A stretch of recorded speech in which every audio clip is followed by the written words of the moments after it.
Selamat siang, perkenalkan saya Astrifo Sundari S, NPM 175100065, ingin mempresentasikan Critical Journal Frequency yang berjudul Analisis Penentuan Harga Transfer terhadap Kontribusi Laba pada Pusat Pertanggungjawaban. Yang menjadi latar belakang dari jurnal ini adalah manajer sebagai pengelola suatu perusahaan dalam menjalankan tugasnya perlu membuat perencanaan strategis, yaitu menentukan apa yang akan dilakukan dan bagaimana hal tersebut dilaksanakan.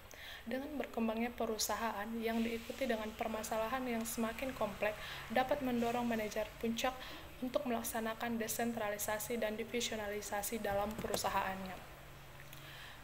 Berdasarkan fenomena yang terjadi, besarnya laba yang diperoleh dapat dijadikan sebagai ukuran prestasi kerja manajer pada pusat laba, yaitu pada tiap divisi. Salah satu faktor yang mempengaruhi jumlah laba yang dicapai pada tiap perusahaan yaitu adalah penetapan harga transfer.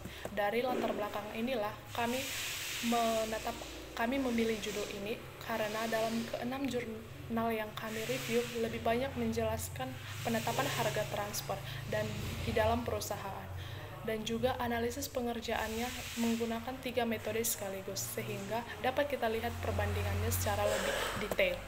Ringkasan jurnal utama kami, penetapan harga transfer dengan metode biaya penuh menghasilkan margin kontribusi unit penjual yang paling rendah, sedangkan metode harga transfer dengan menggunakan biaya penuh ditambah laba kurang sesuai dengan perusahaan.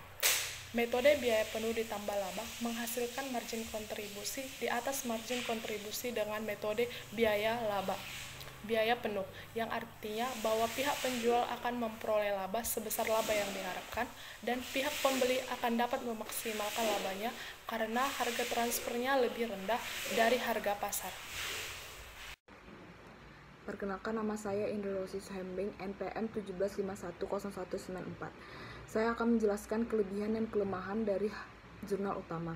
Kelebihan yang pertama yaitu dapat mengetahui pengaruh penentuan harga transfer terhadap kontribusi laba pusat pertanggungjawaban pada perusahaan rokok KN Jaya Sentosa Kendiri. Yang kedua adalah cara untuk memperoleh data tersebut dengan cara wawancara dan dokumentasi. Yang ketiga, bahasa yang digunakan cukup jelas dan tidak rumit. Yang keempat adalah penyajian perhitungan juga disajikan dengan sangat baik dengan menggunakan 3 metode sekaligus. Yang kelima adalah perhitungan biaya penjualan disajikan dalam 3 tahun terakhir sehingga dapat dibandingkan. Yang kedua, selanjutnya saya akan mereview jurnal pembanding 1 dengan judul Analisis Implementasi Kebijakan Harga Transfer pada CV ABC di Yogyakarta. Ringkasan jurnalnya yaitu harga transfer dengan metode harga pasar digunakan atau ditetapkan perusahaan untuk memperoleh keuntungan yang sama, agar kedua divisi memperoleh keuntungan yang sama dan dapat bersaing di pasar eksternal. Walaupun salah satu divisinya tidak bisa menjual produknya ke pasar eksternal dikarenakan harus melalui divisi yang lainnya. Kelebihan dari jurnal pembanding 1 ini yaitu menjelaskan apa saja yang menjadi kelebihan dan kelemahan dari tiap metode yang ada dalam jurnal. Yang kedua, salah satu divisinya menggunakan metode just in time. Kelemahan dari jurnal ini yang pertama, materi yang disajikan kurang menarik karena pembahasannya terlalu panjang. Yang kedua, data yang ada hanya tentang harga transfer dan harga jual dan tidak ada penjelasan dari mana perhitungannya. Yang ketiga adalah karena perusahaan masih bersifat UMKM, maka perhitungan harga pokok penjualannya tidak mencantumkan biaya overhead. Nama saya Kristiani Daily, MPM 175103110. Saya akan mereview jurnal pembanding kedua dengan nama jurnal EMBA dan judul jurnal Penerapan Metode Full Costing dalam Penentuan Harga Transfer. Ringkasan jurnal, PT Mas Indosiar Pertama Manado memiliki 4 divisi sebagai pusat laba, yaitu divisi spring bed, divisi sofa, divisi kursi dan meja plastik, serta divisi busa. Divisi busa menghasilkan busa Jaya Foam yang dijual di pasar luar sebesar 10%, dan sisanya akan ditransfer ke divisi spring bed. Manajer divisi busa dan spring bed mempertimbangkan penentuan harga transfer busa Jaya Foam untuk tahun 2015. Menurut anggaran, divisi busa akan beroperasi pada kapasitas normal sebanyak 2.250 unit. Total aktiva yang diperkirakan pada awal tahun anggaran adalah sebesar Rp2.177.250.000 dan laba yang diharapkan yang dinyatakan dalam kembalian investasi adalah sebesar 15%. Kelebihan jurnal ini ada dua. Yang pertama, adanya penelitian terdahulu dalam jurnal tersebut yang digunakan sebagai acuan dalam pembuatan jurnal ini.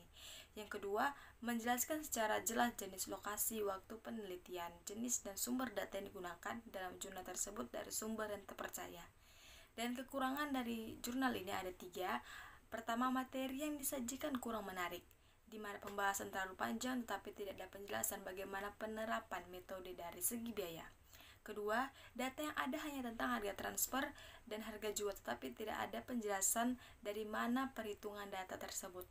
Dan yang ketiga, karena perusahaan masih bersifat UMKM, perhitungan harga pokok penjualan pada divisi mitra tidak memasukkan unsur biaya overhead. Sekian dari review jurnal pembanding kedua. Selanjutnya kami akan menjelaskan review jurnal pembanding ketiga. Terima kasih.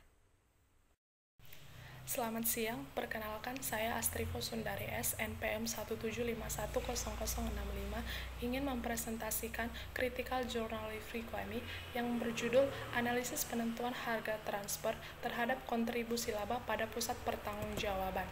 Yang menjadi latar belakang dari jurnal ini adalah manajer sebagai pengelola suatu perusahaan dalam menjalankan tugasnya perlu membuat perencanaan strategis, yaitu menentukan apa yang akan dilakukan dan bagaimana hal tersebut dilaksanakan. Dengan berkembangnya perusahaan yang diikuti dengan permasalahan yang semakin kompleks dapat mendorong manajer puncak untuk melaksanakan desentralisasi dan divisionalisasi dalam perusahaannya. Berdasarkan fenomena yang terjadi, besarnya laba yang diperoleh dapat dijadikan sebagai ukuran prestasi kerja manajer pada pusat laba, yaitu pada tiap divisi. Salah satu faktor yang mempengaruhi jumlah laba yang dicapai pada tiap perusahaan yaitu adalah penetapan harga transfer. Dari latar belakang inilah kami memilih judul ini karena dalam ke-6 jurnal yang kami review lebih banyak menjelaskan penetapan harga transfer dan di dalam perusahaan, dan juga analisis pengerjaannya menggunakan 3 metode sekaligus sehingga dapat kita lihat perbandingannya secara lebih detail. Ringkasan jurnal utama kami, penetapan harga transfer dengan metode biaya penuh menghasilkan margin kontribusi penjual yang paling rendah, sedangkan metode harga transfer dengan menggunakan biaya penuh ditambah laba kurang sesuai dengan perusahaan. Metode biaya penuh ditambah laba menghasilkan margin kontribusi di atas margin kontribusi dengan metode biaya penuh, yang artinya bahwa pihak penjual akan memperoleh laba sebesar laba yang diharapkan dan pihak pembeli akan dapat memaksimalkan labanya karena harga transfernya lebih rendah dari harga pasar. Perkenalkan, nama saya Febriana Mariani Peranginangin, NPM saya 1751005. Saya akan mereview jurnal perbandingan ketiga. Hasil penelitian ini menunjukkan bahwa setiap kenaikan atau penurunan 1 basis poin dari beban pajak akan menghasilkan kemungkinan perusahaan melakukan transfer laba melalui transfer pricing yang menurun atau meningkat hingga 69,79673 basis poin. Nilai konvensi tinggi ini menunjukkan bahwa dampak atau pengaruh variabel pajak sangat sensitif terhadap transfer pricing. Hasil penelitian ini memberikan perhatian peringatan bagi pemerintahan untuk lebih berhati-hati dalam setiap kebijakan perpajakan yang berdampak pada beban pajak perusahaan di Indonesia. Kebijakan tersebut dapat mencakup penetapan tarif pajak, fasilitas tarif pengurangan pajak, dan kebijakan kompensasi rugi fiskal. Meskipun penelitian kebijakan ini harus melalui perhitungan yang matang dan dilakukan untuk mencapai tujuan tertentu, seperti meningkatkan daya tarif investor, memberi ruang bagi perusahaan di industri tertentu untuk tumbuh, dan lainnya.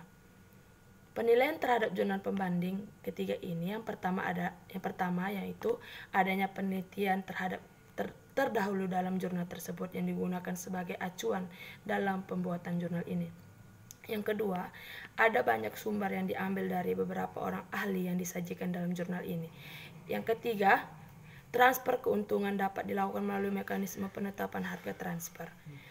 Kelemahannya yaitu penelitian ini hanya berfokus pada perusahaan yang memiliki data terkait dengan rasio laba kotor transaksi dengan pihak terkait dibandingkan dengan rasio laba kotor pada transaksi dengan pihak non berhubungan.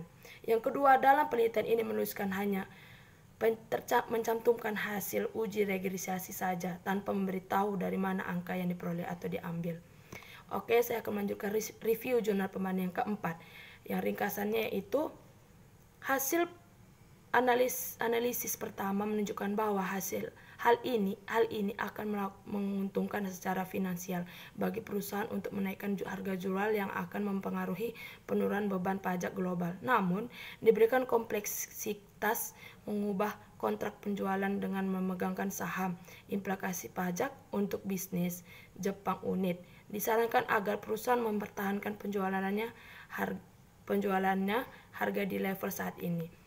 Penilaian terhadap jurnal pembanding keempat ini yaitu kelebihannya menggunakan strategi dengan memaksimalkan keuntungan di negara pajak rendah atau nol, menggunakan mekanisme penetapan harga transfer secara keseluruhan. Laba setelah pajak dari kelompoklah yang penting dan digunakan sebagai alat pengukuran kinerja untuk manajemen kantor pusat. Baiklah, ini saja dari saya. Terima kasih. Perkenalkan, nama saya Brian David Lumban Gaul, NPM 16510187. Di sini saya akan menjelaskan perbandingan antara jurnal utama dengan jurnal pembanding. Yang pertama, perbandingan antara jurnal utama dengan jurnal pembanding 2. Dilihat pada metode, jurnal utama membahas tentang metode harga pasar, yang dimana hasilnya lebih menguntungkan. Sedangkan jurnal pembanding 2 menggunakan metode full costing, yang dimana hasilnya lebih akurat. Selanjutnya adalah perbandingan antara jurnal utama dengan jurnal pembanding 3. Dilihat daripada sisi tujuan, jurnal utama bertujuan untuk mengetahui penentuan harga transfer terhadap kontribusi laba pada pusat pertanggungjawaban. Sedangkan jurnal pembanding 3 bertujuan untuk menyelidiki pengeluaran pajak dan bonus pada harga transfer keputusan di Indonesia. Yang selanjutnya adalah perbandingan antara jurnal utama dengan jurnal pembanding 4. Dilihat daripada jurnal utama tidak membahas pajak penurunan karena jurnal utama membahas perusahaan yang ada di dalam negeri. Sementara jurnal pembanding 4 mengatur keuangan tingkat maksimum dengan menggunakan pajak yang berada pada rezim di mana tempat negara itu berdomisili. Selanjutnya yaitu perbandingan antara jurnal utama dengan jurnal pembanding 5. Jurnal utama memiliki harga pasar. Sedangkan jurnal pembanding 5 menggunakan dua hipotesis umum di Kroasia, yaitu yang pertama metode harga transfer berdasarkan biaya, yang kedua metode harga tidak terkendali. Selanjutnya adalah kesimpulan. Kesimpulan yang dapat diambil daripada critical journal review ini adalah bahwasanya jurnal yang kami bahas memiliki kelebihan dan kekurangan. Dari sisi kelebihan, jurnal ini adalah yang sangat bagus dan detail, cocok digunakan mahasiswa sebagai penambah wawasan dan ilmu sebagai saat dalam menentukan harga transfer. Di sisi lain, upaya yang mencerminkan keadilan bagi kedua belah pihak. Dari beberapa metode yang diusulkan, metode yang sesuai dengan kondisi perusahaan saat ini adalah metode harga pasar yang dimodifikasi dengan pengurangan biaya sebesar biaya yang sesungguhnya. Demikianlah critical journal review kami. Semoga apa yang kami bahas dapat bermanfaat. Jika ada salah kata, mohon maaf. Terima kasih. Shalom. Perkenalkan, nama saya Dewi Silaban dengan NPM 17510258. Di sini saya akan menjelaskan kelemahan dari jurnal pembanding 4. Kelemahan dari jurnal ini yaitu mekanisme penetapan harga ini bisa menyebabkan ketidakadilan dalam perpajakan karena peraturan perpajakan berbeda di setiap negara. Yang kedua, tidak memaparkan secara jelas perhitungan pajak yang ada dalam jurnal. Kelebihan dari jurnal pembanding kelima yaitu yang pertama, metode penentuan harga transfer berbasis biaya adalah metode penetapan harga transfer akuntansi yang paling umum diterapkan di perusahaan terkait di Kroasia. Yang kedua, metode harga tidak terkendali yang sebanding adalah metode penetapan harga transfer OECD yang paling umum diterapkan di perusahaan terkait di Kroasia untuk keperluan pajak. Dan kelemahannya yaitu dalam jurnal ini disajikan data untuk tahun 2008 dan 2012, yaitu data yang sudah lama rentang waktunya. Sebaiknya penulis mengambil data yang berurut agar lebih jelas. Perbandingan jurnal utama dengan jurnal pembanding 1 yaitu Perbandingan dilihat dari segi metode, yaitu jurnal utama menggunakan 3 pendekatan, yaitu 1. Harga transport dengan biaya penuh, yang kedua harga transport dengan biaya penuh ditambah laba, yang ketiga harga transport dengan harga pasar minus atau yang dimodifikasi. Sedangkan jurnal pembanding 1 hanya menggunakan metode harga pasar dengan kualitatif yang ditetapkan agar kedua divisi tetap memperoleh keuntungan dan bisa bersaing di pasar eksternal. Hal ini dikarenakan hasil dari produk yang transfer mempunyai harga pasar yang kompetitif.